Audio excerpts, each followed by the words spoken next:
Assalamualaikum warahmatullahi wabarakatuh. Selamat pagi semuanya, anak-anak bunda. Semoga senantiasa dalam lindungan Allah dan tetap semangat untuk belajar, nak ya. Baiklah, kita kali ini akan melanjutkan kegiatan pembelajaran kita. Hari ini kita akan membahas tentang penyesuaian diri pada hewan, ya. Kita akan bahas tentang penyesuaian diri pada hewan. Namun sebelumnya marilah sama-sama kita buka dulu dengan lafaz basmalah. Bismillahirrahmanirrahim. Kita berdoa semoga Allah memberikan kepada kita ilmu dan pemahaman. Rabbi zidni ilma warzuqni fahma. Amin ya rabbal alamin. Baik Ananda, adapun tujuan pembelajaran kita pada kali ini adalah setelah menyimak video pembelajaran, ya, setelah nanti kalian menyimak video pembelajaran dan membaca, kalian akan dapat menjelaskan penyesuaian diri pada hewan terhadap kondisi lingkungan dengan baik. Jadi nanti kalian bisa menjelaskan penyesuaian diri pada hewan terhadap lingkungannya, ya, dengan baik. Baik, kita mulai pembelajaran kita. Sebelumnya Bunda mau menunjukkan gambar nih. Ada hewan apa saja ini? Ya, ini ada lebah ya, kemudian kura-kura, ini namanya walang sangit. Ini apa nak? Ya, tepat sekali, ini landak ya. Terus ini ya, tidak jarang mungkin kalian lihat, ini adalah kelelawar, ini unta, ini cicak. Kemudian ini apa nak? Hewan yang bisa mengubah warna, ya, bunglon ya. Nah, hari ini kita akan pelajari hewan-hewan ini, bagaimana sih cara-cara hewan ini dalam menyesuaikan diri terhadap lingkungannya. Mungkin belum semuanya kita bahas hari ini karena nanti akan kita lanjutkan pada pembahasan yang berikutnya ya. Baik, yang pertama kita akan mulai dulu. Mengapa hewan itu melakukan penyesuaian diri? Mengapa ya? Ya, jadi hewan itu memiliki ciri khusus nak ya, yang ada pada hewan. Misalnya ada yang kakinya punya selaput, kemudian ada yang bulunya tebal gitu. Nah, untuk apa itu fungsinya? Nanti akan kita pelajari. Jadi ciri yang ada pada hewan ini merupakan bentuk penyesuaian diri terhadap lingkungannya, ya, juga sebagai perlindungan diri dari pemangsa.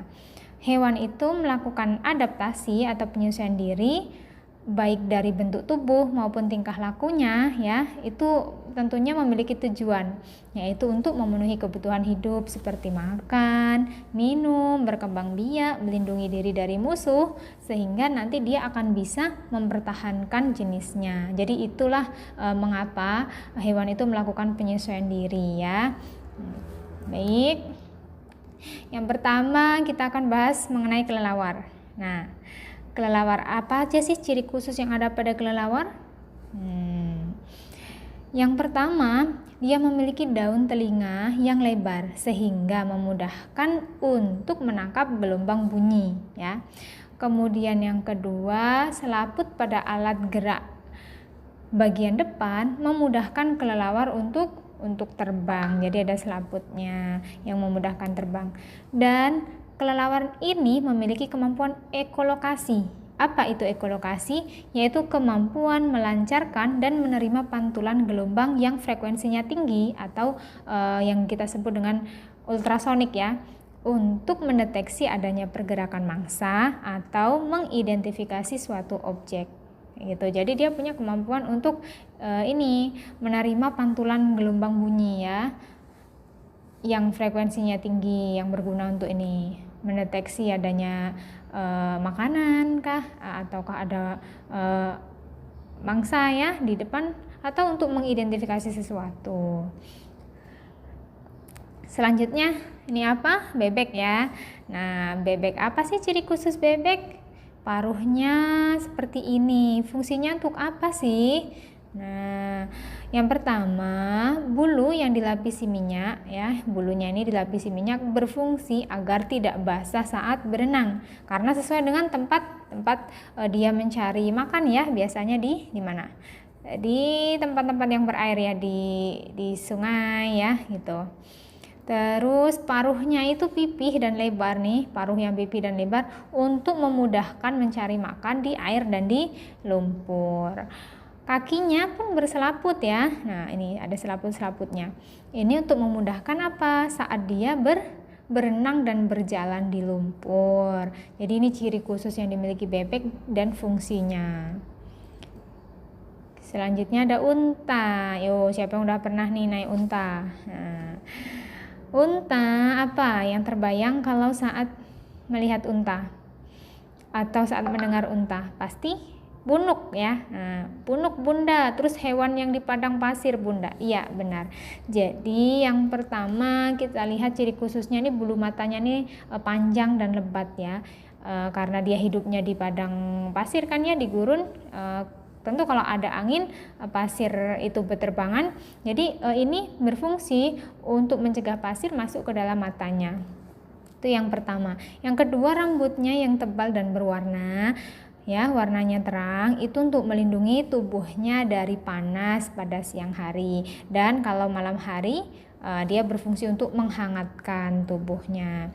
Selanjutnya memiliki punuk. Ini punuk ini kita sama-sama sudah tahu ya, isinya adalah lemak ya, dimana lemak itu sebagai cadangan makanan.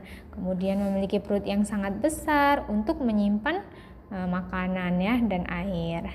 Selanjutnya kakinya ini, nah di kakinya ini lebar ya, memudahkan berjalan di pasir. Jadi tapak kakinya ini lebar. Kepada unta. Selanjutnya ya ini burung hantu ya, seperti kelelawar ini ya, di malam hari ya dia aktifnya. Jadi memiliki penglihatan dan pendengaran yang sangat tajam. Kemudian memiliki leher yang dapat berputar ke belakang ya, jadi sangat lentur lehernya itu. Selanjutnya memiliki bulu yang dapat meredam suara. Jadi kalau dia terbang itu seperti tidak ada yang terbang, karena dia punya kemampuan untuk meredam suara ya. Bisa tidak tahu kalau dia itu sedang terbang. Selanjutnya ya ini gambar apa? Cicak, dan ini tokek ya. Kedua hewan ini memiliki lapisan perekat pada kakinya, karena sesuai dengan dia itu merayapnya ya, dia merayap di dinding dan di langit-langit bangunan, jadi kakinya itu memiliki perekat gitu. Selanjutnya penguin ya, hewan kutub ya, yang hidup di daerah yang dingin. Maka yang pertama cirinya itu bulunya berwarna hitam yang membantu menyerap lebih banyak panas matahari. Kemudian bulunya juga dilapisi minyak yang berfungsi agar tidak basah terkena air. Sayapnya berbentuk seperti sirip ya nih, untuk membantu berenang di air ketika mencari makan. Kemudian kakinya berselaput. Nah nih sayang tidak kelihatan ya, kakinya berselaput untuk memudahkan saat berenang. Selanjutnya lumba dan paus. Kalau ini adaptasi tingkah laku yang dilakukannya ya, dia sering muncul ke permukaan air untuk menghirup oksigen. Baik, nah itu tadi tentang penyesuaian makhluk hidup ya, khususnya pada hewan terhadap lingkungannya. Nah, adapun ini Allah ya menjelaskan nih kepada kita di surat An-Nahl ayat 5, yang artinya, dan hewan ternak telah diciptakannya untuk kamu, padanya ada bulu yang menghangatkan dan berbagai manfaat, dan sebagiannya kamu makan. Jadi di sini Allah menjelaskan kalau bulu fungsinya adalah untuk menghangatkan tuh ya. Jadi apapun yang telah Allah ciptakan itu pasti memiliki fungsi ya, pasti memiliki fungsi. Jadi burung ada bulunya kan, kemudian bulunya itu seperti dilapisi minyak, seperti pada tadi yang sudah kita bahas pada penguin ya, sama pada bebek. Nah itu tentu Allah sudah punya maksud. Nah sesuai dengan tempat tinggalnya tadi, si penguin tadi di tempat yang di kutub ya, yang banyak airnya, esnya, jadi agar tidak basah gitu. Baik, sampai sini pelajaran kita hari ini, semoga bermanfaat, semoga dimengerti. Nah ya, intinya apa yang telah Allah ciptakan sesuai dengan bentuknya, dan itu sudah sebaik-baik, memang yang terbaik untuk kita yang Allah ciptakan.